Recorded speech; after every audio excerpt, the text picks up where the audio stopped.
Stop letting these niggas be in control. That's where a lot of like females go wrong. When he started talking to you, that means he wasn't over the ex. Once I started managing my money a little bit better, life got so much easier. And he was going back and forth between me and this one girl.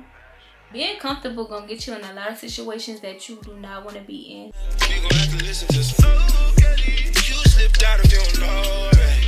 Girl, I know you know already. Girl, I know you know already. Things are getting hot and heavy. Things are getting hot and heavy. Girl, I know you know.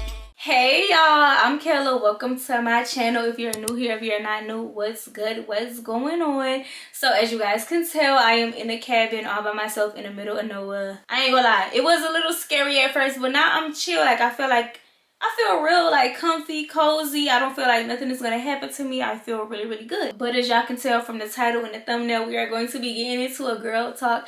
I haven't done one of these type of videos in a minute, and I told myself that I really, really want to get into more sit down videos. So it's just about that time. So I asked on Instagram, I was like, girl talk video, and I was like, advice, random questions, and something else. I don't know, just random topics. So it's gonna be a little bit of everything. Honestly, I'm not gonna lie, y'all, I have zero service. When I say the shit say SOS, I'm not kidding. So if I do got new questions and stuff, I was not able to see it. I literally was only able to screenshot what I could get before like my service went out. So okay, first, I guess it's not a question, it's more so like just a statement. They said you always say you a loner, but child, you be outside and seem to have a great group of friends. I am a loner in the sense of I was the only child growing up, y'all. Like I know how to like coexist with people, but I also know how to be by myself. Growing up as the only child, you really have no choice but to kind of like just be by yourself, talk to yourself, do stuff by yourself. And don't get me wrong, like at times since I had to be alone all my life, I like to be around people, but for the most part I know how to be by myself. Honestly, like I don't ever remember just straight out saying like I'm a loner, but I can say like I'm a loner sometimes because I really do need personal space. I'm the type of person in general where like I get overstimulated if I'm around people for too long. I want to be by myself sometimes. I live by myself for a reason because I know I'm the type of person, I like my own space. So in a sense I am a loner, but when it comes to like me not being by myself, I want to be surrounded by people, like for real. And sorry if this air conditioner keep coming on while I'm talking, because the room is really small and it's like it's trying to keep it cool in here because it is a little hot. So it like it's automatic, so it keep coming on and off, so y'all might hear that in the background, and I don't have time to keep talking around it, and I'm not about to get too high. But also to add to that, I really do have a great group of friends. I kid you not, like I couldn't have asked God for anything better. Like I really like that one thing right there really does it for me. Like that does it for me. Same person said also give us deets on the boy and how he handled the breakup. Y'all seem so locked in. I honestly cannot tell y'all how he handled the breakup. I can only tell and show y'all how I handled it, which I have been showing y'all how I handled it. For the most part, we handled it very different. Like he was the person who initiated the breakup, so I feel like he was cool for the most part. Like I feel like he might have been sad here and there, but it wasn't nearly like me, because I just felt a little blindsided. So I really can't say like how he felt. I don't really know. I mean, when we talked, he told me, but I still like I don't really know like his day-to-day how I don't know. And I would say like we was locked in, which is why for me it was a little baffling. And I would say we still locked in now, but honestly like we not. Like we not on my end. I'm honestly just open to whatever the universe has to bring me, like honestly. Next question is, what made you start YouTube? It's 3 questions in one. Okay, we're gonna start with the first one. What made you start YouTube? Honestly, I had been wanting to start YouTube since I probably was in middle school, because I had been doing hair since then. Since I was in middle school, since I was in middle school, I had always loved hair. Even before that, like elementary, I used to play in people's hair all the time. So I had just always used to watch like hair tutorials, makeup tutorials, but mainly hair stuff. And I had always told myself like, bro, I could do this shit. Like I know I could make a YouTube and do it for hair. So like when I very first started thinking about YouTube, I'm like, I could make me a hair page. But time just had went on and went on and went on, and I never did it. And I just was like, whatever. And then I had finally got back into YouTube. And then I started watching vlogs and I was like, oh, I like this a lot. Like, I was very intrigued when it came to vlogs. So I was like, this is something that I think I really want to do. And it made me literally instantly be like, yep, I'm making a channel. Fuck it. But crazy thing is, I made my channel November 20, what the fuck was that? I don't know. I can't remember the year, but I made my channel in November, but I didn't post my first vlog until April. Because I really just had like needed some time to figure out if I really wanted to do this or not, because I think that's a big decision to make.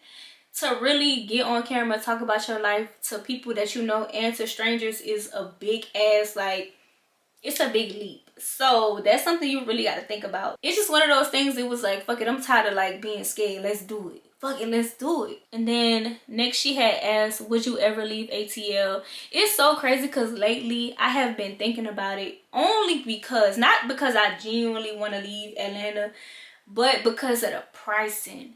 Living in Atlanta is so fucking expensive. Like, I kid y'all not. Like, it's just so like, it's mind-blowing how much people be paying in rent, and I just refuse to ever pay such and such for rent. I just can't do it, bro. I just can't. Like, I have a threshold and I'm not passing it. So when I see like other states that be posting like apartments and stuff on TikTok, like Texas specifically, it is so cheap to live there. Oh my god, what I'm paying right now, I didn't see for an apartment twice the size of what I have, and I'd be like, damn. But I just can't see myself living in Texas. I don't like it like that. Like, it's too fucking hot. It's nothing to do there but go out. So I really don't know. I be thinking I want to move somewhere, but I really don't know where I would move. Like, only reason I be like, Atlanta is for me because I genuinely don't see me living nowhere else. But I did say this summer I am genuinely going to like find a couple of cities and choose one to live in for a week, just to see how I like it and just go from there. Like, I literally just like, that's gonna be one of the episodes of Fun Girl Summer, me living in another city for a week and just seeing what it gotta give. And her last question with this is, what is luxury to you?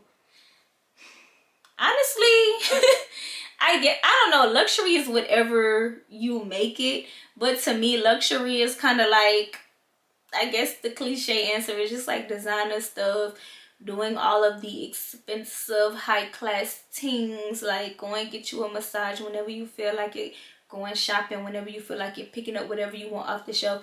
Not even saying that it gotta be designer, but just saying like you got enough money to really wake up and do whatever the fuck you please. Like, no matter how expensive it is or how nice it is, you got the money. That's what's luxury to me. But I could also say like luxury is just me waking up and being on my own schedule. That's definitely a luxury. You know what I'm saying? But if I just had, if somebody just generally ask me what luxury is, I'm just thinking expensive shit, honestly. And that could be cliche, but that's just like first thought. But like I say, if I'm thinking of it in another way, luxury is me getting up whenever I want to, working whenever I want to, making money on my own terms, doing what I want on my own terms. Like, that is definitely luxury, because just thinking about like working my 9 to 5 and now, like, I have so much more time on my hands, and that is a luxury. Time is a luxury. And I feel like a lot of people take like time for granted, but when I started to realize how much time I actually have to get shit done, I be thinking I'm never ever going back to a motherfucking 9 to 5. That shit drain you so much, and it make you feel like you have literally no life. So it's a luxury to not even have to work a 9 to 5. All right, next is teach the girls how to date for real. You don't have to put your life on hold for a man.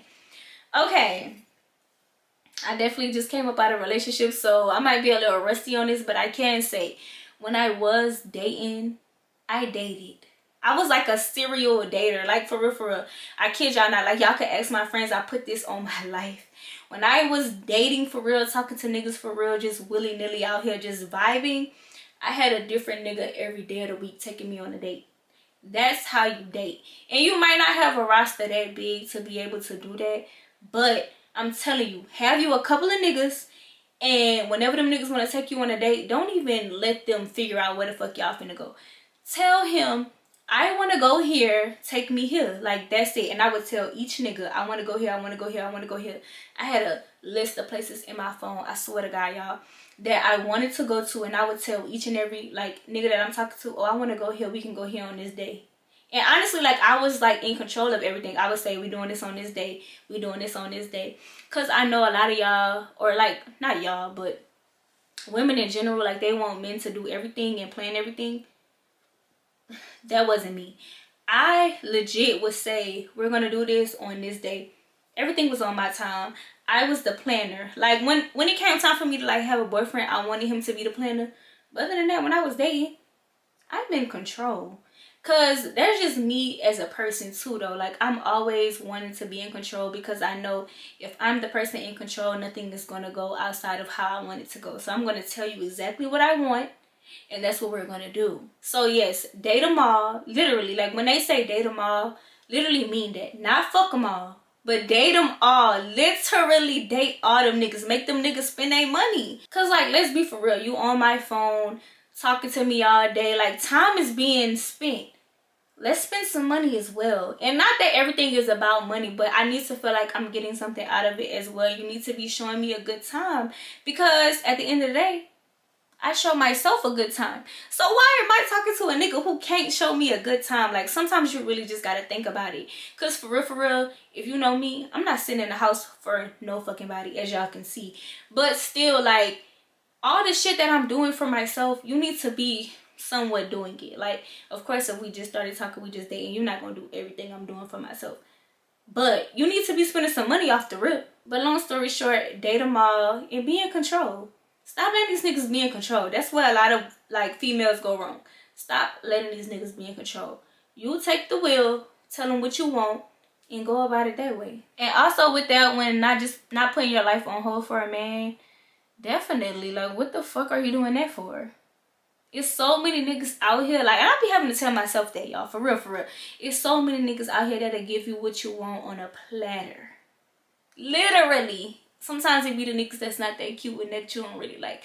But it's the fact that you know niggas would do it, so it gotta be one out there that you actually find attractive, you know? Alright, next, advice on moving on and trying to start fresh.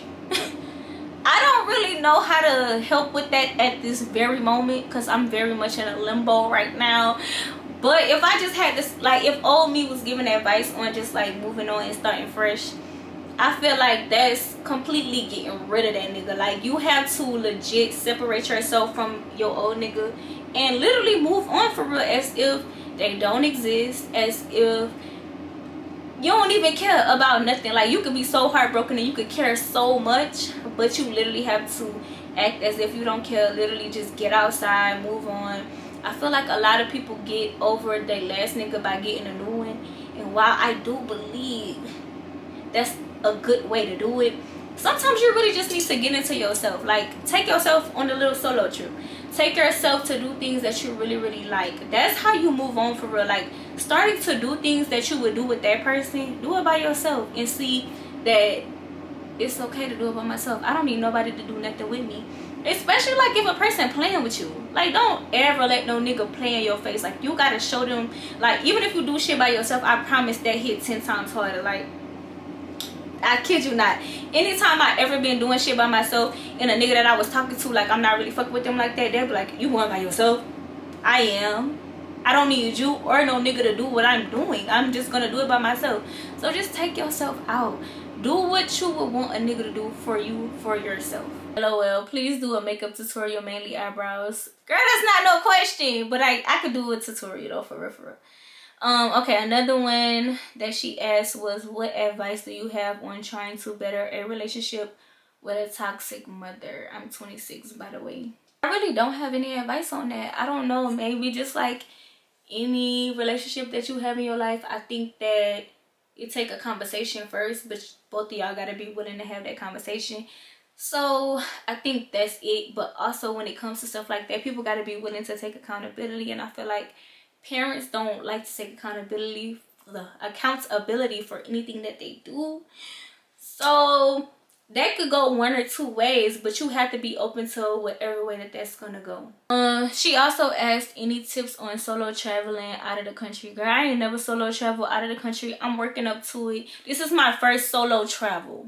I'm only 2 hours away from Atlanta, but this is my first solo travel, and I don't know, it kind of like I'm in the middle of nowhere and I don't have a zero service, y'all. I swear, SOS. So it feels like I'm really out of the country somewhere, for real, for real. Nobody knows where the fuck I am. Well, I told my friends where I am, but nobody knows where the fuck I am, and they can't just click on my location and find me. So it feels like I'm far as hell away from everybody, but I'm really not. But the only advice advice that I'll probably give myself if I was planning a solo trip is just stay within bounds. Don't wander off.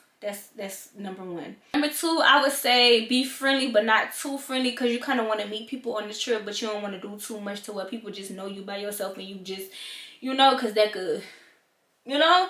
But yeah, I don't know. I'm working my way to it, so I don't have much advice on it, but I would just say if you want to do it, do it. Okay, next one is how to deal with a heartbreak after someone went back to their ex. I'm not gonna lie, that'll do it. That'll do it. And I'm not even trying to like laugh or be funny, but that'll do it. I'm lying. I was about to say I don't even know what that's like, but I'm lying. My very first relationship, ooh girl, this takes me back.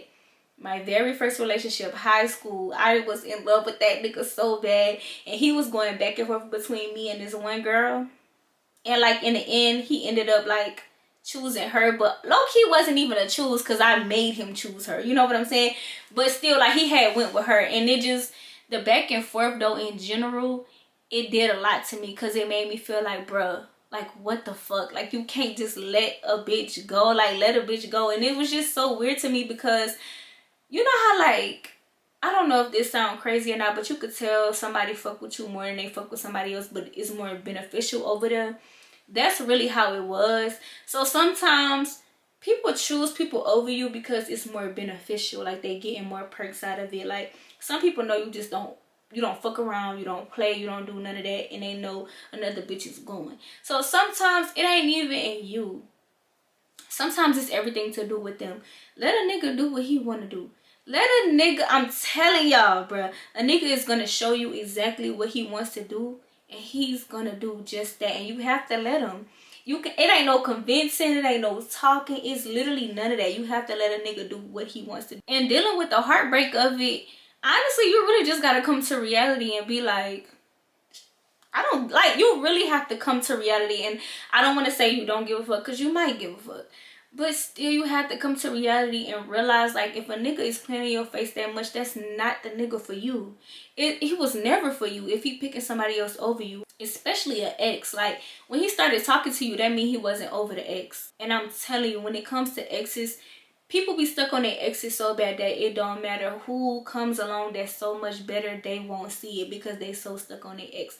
It don't have shit to do with you. Like, you have to know it don't have shit to do with you, and you just gotta, like, you just gotta disperse, but you just gotta move on. And I promise you, I swear to God on my life, no nigga that I ever left ain't never came back. They always come back and be like, oh, I see this, I see that, I see that. And by then, you done. You over it. Like, you got 10 times better. So dealing with heartbreak is never easy, but honestly, when you start to have realizations, stick to that shit. Listen to your mind and not your heart, because your mind gonna tell you everything. Like, you're not crazy, you're not slow. Listen to your mind.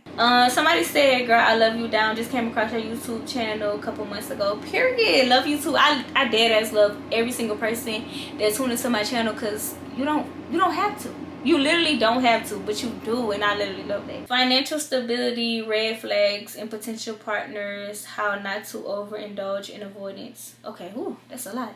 All right, first thing is financial stability. I don't know, that's very broad. Like, I don't really know, like, what you want me to say or, like, give advice on. I just think that once I started managing my money a little bit better, life got so much easier. Because, honestly, I didn't have nobody to teach me about how to manage my money, how to put this aside, put that aside. But I will say, like, y'all know how, like, okay, the one thing I can give as far as advice, like, as far as paychecks go, let's say, okay, you get paid bi-weekly, so what? That's 2 checks a month. So, with that, I saved half. I saved half of each check that I got. So that way the other check, like the other half of the check, I could do whatever I want with it, or like even put some of that to the side. And when I started doing that, it was so much easier for me to just have money in the bank for rent, have money in the bank for like miscellaneous or emergencies. That way, like, you just having money put to the side. Because I know some people get paid and they pay their full rent out of one check. Like, I never did that. No, I always put that first check, I put half of it to the side. That second check, I put half of it to the side. That way, by the time the first of the month came for that next month, I had the money. So that's like a starting point. And then from there, of course, you want to start increasing that savings. But that's a good starting point, y'all. I swear. In those months, in a month that I did it, was a month that like I got paid 3 times. Because y'all know, majority of the time you get paid twice. It's some months where you get paid 3 times. In that month where you get paid 3 times, start. Save half, save half, save half. Now you up. Like, you up, and now you got money for your bills and you got money to spend. I promise y'all, that was the thing that literally did it for me. I did that for a couple months straight and I was good. Like, I swear, like, I didn't feel no financial burdens, for real, for real. I had like emergency money if shit just popped up. Like, it just all started working out. And it's so crazy we don't have talks about like financial literacy and stuff. But man, it's the smallest stuff that could really get you through that we don't know about. And that's one thing that really did it for me. So start there. I'm still trying to learn like new ideas and new tactics. So let me know in the comments if y'all have like any other stuff. But I promise y'all, starting there did a lot for me. Red flags and potential partners. Me specifically, my red flags is like just bad communication. And I don't know, I think that might be like the #1 thing that stick out to me right now. Like, I don't really have too many, because like I said, everybody red flags is different and it varies with the people that you're dealing with. So it just depends. And then lastly, how not to overindulge in avoidance.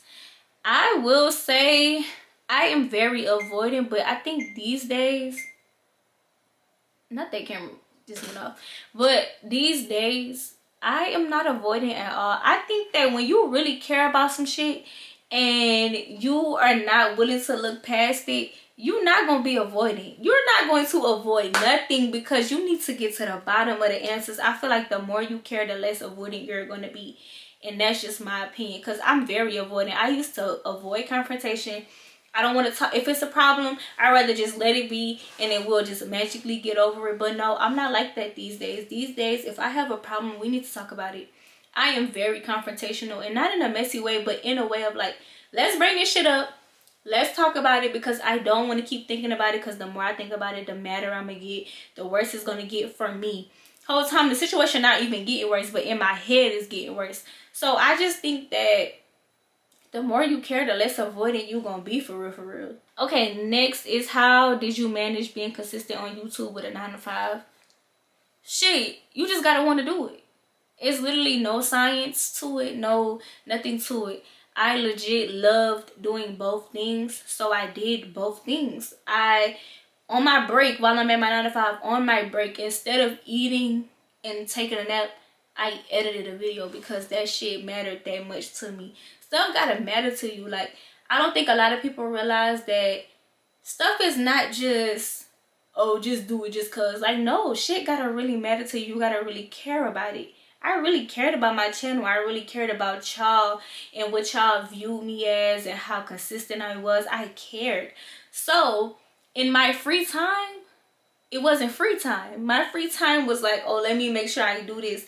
But I also actually loved doing it too, though. Like, I actually enjoyed putting videos together, getting them out. So you have to love it too, though. Like, it's not just like I want to do it, so I'm gonna do it. No, you gotta like doing it. So you're gonna do it if you like doing it. But just managing it in general, edit on them breaks, edit as soon as you get home before you go to sleep, edit on the weekends. That's what I did. I literally edit every chance that I got, just so I could be consistent with both of them.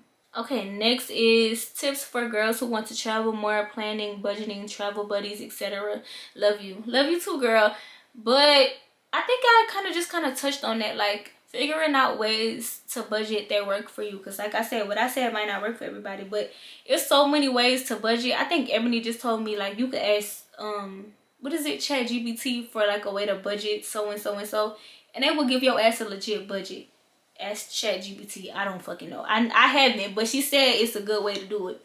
And as far as just plan stuff ahead of time. Like, I know for a fact I want to do this, and this. I'm looking at that shit now. Even if it's 3 months from now, I'm looking at it now to see what's the pricing, how is this gonna be, how is that gonna be. I'm doing my research ahead of time before I even do something. Like, before I even did this little cabin trip by myself, I looked at this shit for months. Like, literally months. And this wasn't even nothing crazy. I looked at it for months before I decided to do it. So just start looking. If you have a random thought or idea, start looking into it. That way you have like a rough estimate of how much it's gonna cost, a rough estimate of what it's gonna be like for you if you gotta go with somebody or by yourself. Like, just think of things like that. And then travel buddies, you just gotta have somebody that's just as down as you to do whatever the fuck you want to do, honestly, because that's it. Like, that's all. Like, if you don't have nobody to just be as free as you and do as much stuff as you want to do, not somebody tell you might be stuck doing stuff by yourself, but don't get scared of that, because that was me. I didn't do a lot of things because I was scared people couldn't do it with me. I'm over that. Bitch, I'm getting too old to be sitting in the house because a motherfucker can't do something with me. Just go. And you're 9 times out of 10 going to meet people wherever you're at. Like, I promise you, especially if you by yourself, people are more inclined to talk to you. They're going to talk to you way more than if you was with a group of people or if you was with one other person. So just get out. People are going to talk to you and you're going to find so much shit to do that it's going to shock you. Okay, the next topic is being scared to move on because you're comfortable. Being comfortable gonna get you in a lot of situations that you do not want to be in. And that's relationships aside. Like, the first thing that comes into my mind when I think of like this is like being comfortable was my job. I was so comfortable in that job up until I felt so uncomfortable that I had no choice or option but to move. I don't think you should ever sit in something because you're comfortable in it. Like, you have to get out of that, because at the end of the day, just because you feel comfortable, you're gonna be willing to put up with so much shit that you otherwise would not put up with. So you have to just let shit go. No matter how secure you feel in it, if God is telling you to move, you gotta move for real. Like, and I say that, and the reason I bring up my job is because, like, y'all gotta think about it. Like, my job is like my livelihood. That's how I pay my bills. That's how I'm surviving.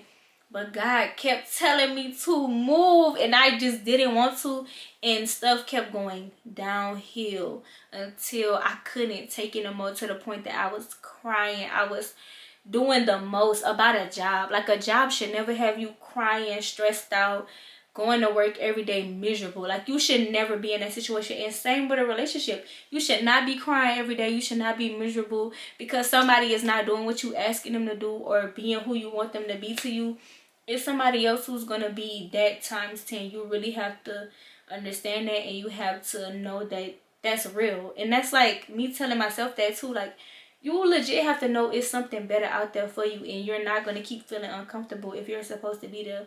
If you're supposed to be somewhere, you're gonna feel so comfortable. You're gonna feel so wanted. You're gonna feel so needed. And if you're not supposed to be somewhere, it's gonna keep being a divide.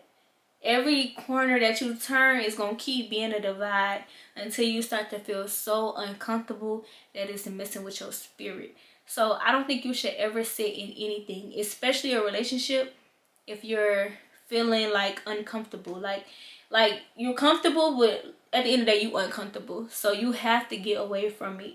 And I ain't gonna lie, it's only good that come after that. Because I ain't gonna lie, anything that I ever left that I was uncomfortable in, I realized that I really needed to get away from that.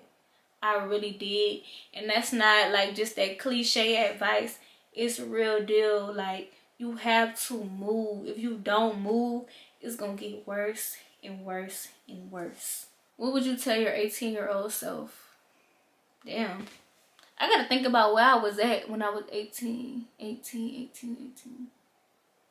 I had to be in college by then. Like, probably just graduated, went to college.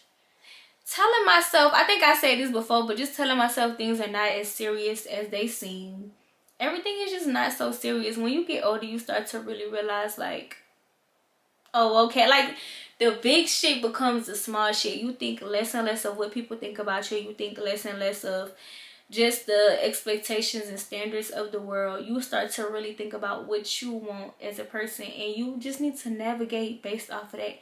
You don't need to navigate based off of nobody else in your life, not even your parents. You need to go with your own flow and really just be yourself. Like feelings too, because I feel like when I was younger, I refused to express my feelings as much as I do now.